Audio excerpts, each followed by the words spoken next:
सवाल ये उठता है कि जहाँ पर मतभेद की स्थिति है, पति-पत्नी ने ये सोच लिया है अब एक दूसरे से अलग होना है, तो क्या पत्नी को 70% भाग अपने पति की संपत्ति पर प्राप्त होता है?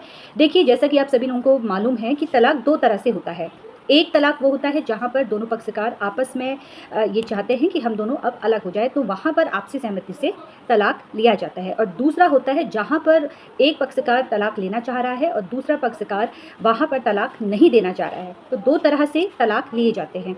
एक ग्राउंड बनाकर आप अपनी पत्नी से या अपने पति से तलाक ले सकते हैं।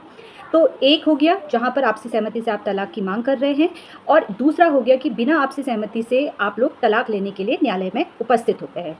अब सवाल ये उठता है कि जहाँ पर आपसी सहमति से तलाक लेने की बात आ रही है, तो क्या महिला 70% भाग पति से ले सकती है? देखिए, इसका सीधा-सा आंसर है, उस वक़्त जहाँ पर पति-पत्नी ने ये सोच लिया है कि वो दोनों आपस में अलग हो रहे हैं, तो वहाँ पर उन दोनों के द्वारा जो तय की गई राशि होगी या तय की गई हुई प्रॉपर्टी होगी, उसके अकॉर्डिंग पति अपनी पत्नी को हिस्सा दे देता है। तो वहाँ पर 70% भाग पति के द्वारा दिया जा सकता है। हो सकता है वो 80% दे दे।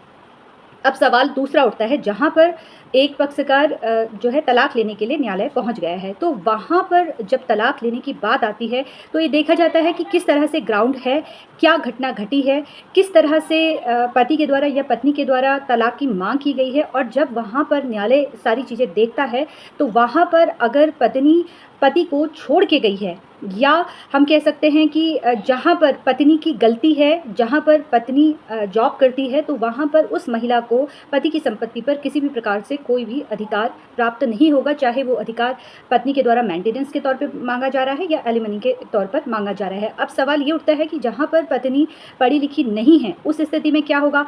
उस स्थिति में जो पति की संपत्ति जितनी है उससे 50% जो भाग है वो पत्नी को जा सकता है अगर पत्नी पढ़ी लिखी नहीं है या पत्नी के पास सोर्स ऑफ इनकम नहीं है और साथ में इस 50% में उनके बच्चे भी शामिल हो सकते हैं। फिलहाल केस की स्थिति को देखकर ही मालूम चलता है कि पति के द्वारा पत्नी को कितना मेंटेनेंस दिया जाएगा और कोर्ट जब सारे एविडेंस देखता है मेंटेनेंस के मामले में तो फिर उस हिसाब से राशि तय की जाती है। फिलहाल कानूनी जानकारी प्राप्त करने के लिए आप लोग इसी तरीके से मुझसे जुड़ते रहिए। धन्यवाद।